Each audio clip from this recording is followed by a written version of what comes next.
ханх хатгалын хооронд чинь энэ чинь манай гол бомбт байсан. Тэгээд далайн тээвэр гэж хийдэг. Тэгээд далайн тээвэр хийж явахдаа нөгөө хар хил гэж айхтар хил гардаг. Тэгээд тэр үед л одоо ингээд нөгөө живсэн унсан машинууд ч дээ. Тэгээд тэрийг одоо гаргахад одоо шинээр далайн тээвэр бол надтай их ойр байхгүй. Яг тэгвэл одоо манай ахаа өөрөө жолооч байсан учраас тэр тухай их ярьдаг байсан учраас тэгээд одоо бид нар бас санаачлал гаргаж одоо өнгөрсөн 2 жил ихэд баг үндсэндээ 17 төрлийн одоо машин тоног төхөөрөмжүүд тэгээд нөгөө Сүхбаатар хөлөг онгоц маань бас маань өөрөө живцсэн байсан шүү дээ. Тэрийг бас татаж гаргасан ийм сайхан ажил болсон юм байна. Тэр нь би юу ч хэлэх гээд байна вөхөр нь шинжлэх ухаан одоо эрдэмтдийн энэ оролцоотой хийсэн ажлууд их тийм үр дүнтэй болдго юм байна гэдэг дээр л одоо би их итгэл үнэмшилтэй байдаг. Шинжлэх ухааны сайд болооч тэр юм уу одоо ер нь шинжлэх ухаангүйгээр асуудал хандах юм бол харлан болдог. Шинжлэх ухаанчууд одоо эрдэмтэд энэ тооцоо судалгаанууд дээр үндэслэж бид нар шийдвэр гаргаж энэ дээрээ гаргасан шийдвэр дээр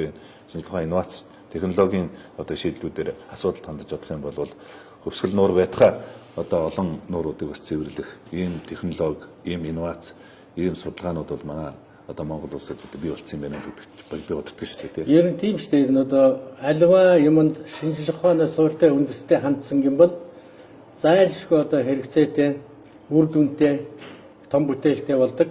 Тэгээ Өвсгөл аймгаас анх нэр дэвшгөөд би энэ Өвсгөл нуурны одоо ёроолж живсэн байгаа машинуудыг гаргана гэж яхад их олон улсууд элэг дог болгож ирсэн л да бүтэхгүй юм ярьлаа. Хит поперлоо энэ одоогийн үгээр бол. Гэхдээ тэрийг бол бас би тэг санаандгүй хэлчихээгүй. Тэгэд өмнө бас би Японы эрдэмтэн, Америкийн эрдэмтэд, Канадын эрдэмтдүүдийг урьж бас нэг авчраад ерөнхийдөө энэ живсэн машинуудыг одоо гаргах. Тэр Канадад байгаа нуур, Японд байгаа нуурууд ч манайтай их адилхан нуурууд байдаг юм байлаа. Тэгээ нуур цэвэрлэжсэн одоо ийм тохиолдлууд байна уу? Нуур цэвэрлэлүүд одоо ер нь ямар хуу технологиор цэвэрлэдэг юм бэ? Тэр машинуудыг гаргах болцоотой юм тэргээ бид нар санал солилцоод тэгээд тэр нөхдүүд одооны хор бол нэг юм усны дрон гэж ярихаар одоо доогуур орж одоо яадаг ус байрал тодорхойлдог энэ юг бид 2 жил хийсэн.